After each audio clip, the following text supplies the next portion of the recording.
Cette semaine en Charente, vous l'avez peut-être remarqué en vous promenant et en prenant une grande bouffée d'air frais. À Angoulême, on respire bien.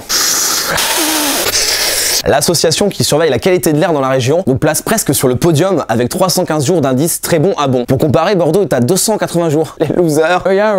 Du coup, on n'a pas besoin de se balader avec ce genre de masque sur le visage quand on est à Angoulême. C'est plutôt appréciable. Alors, comment c'est mesuré? Un Jamy. Des personnes se placent à des points précis en ville, debout et inspirent longuement. Bon, dans les bouchons, on respire pas toujours bien quand même. Je plaisante évidemment, 3 stations situées avenue Gambetta, à la Bussate et à la Couronne analysent l'air 24 heures sur 24. Tout n'est pas blanc-blanc à Angoulême non plus, hein. Il est raciste anti-blanc. On a mesuré 3 jours de très mauvais indices l'année dernière à Angoulême et c'est un peu logiquement aux abords de la National 10 qui a les plus mauvais résultats. Alors qu'est-ce qu'on peut faire pour améliorer la qualité de l'air?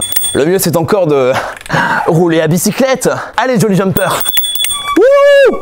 Le chapeau cette semaine au pâtissier mystérieux de la maison Gabilan à Montbron. Depuis 60 ans, les artisans gardent secrète la recette de leur gâteau phare, et il est pas breton, la forêt d'Orte. C'est un gâteau magnifique recouvert de copeaux de chocolat. On sait juste qu'il y a de la génoise, de la chantilly et du chocolat, mais le mieux pour connaître une recette, c'est encore de goûter. Faisons un test avec ce gâteau acheté au hasard.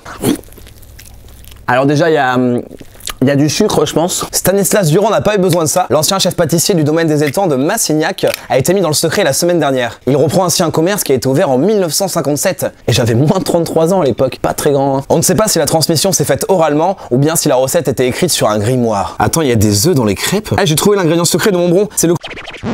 Des pêcheurs fous se sont réunis le week-end dernier le long de la coulée verte pour participer à un enduro. C'est un marathon de pêche, 26 heures à tâter du poiscaille. Une carpe monstrueuse de 22,5 kg a été attrapée. Ça vous a fait réagir sur notre site internet. Et on va aller ensemble à la pêche aux commentaires.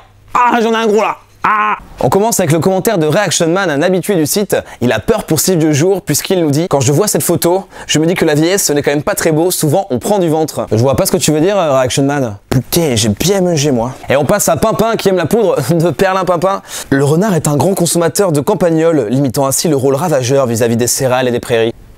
On parlait pas de carpe, Pimpin? Heureusement, d'autres sont plus légers comme Luluberlu. Encore toi. Carpe diem, ça c'est de la poésie. Carpe diem. Putain, mais Lulu, t'es tellement drôle. Viens dans la rédaction, on va rigoler ensemble. On termine avec Blackout qui est dégoûté. Burke, voir ça à 7h11, ça donne envie de gerber. Je retente dans 1h12. Et on est sans nouvelles de Blackout depuis. Reste une piste, frérot. Et c'était Electron Libre, merci encore de nous avoir suivis. N'oubliez pas de vous abonner car l'équipe de Charente Libre est toujours à la pêche aux bonnes infos.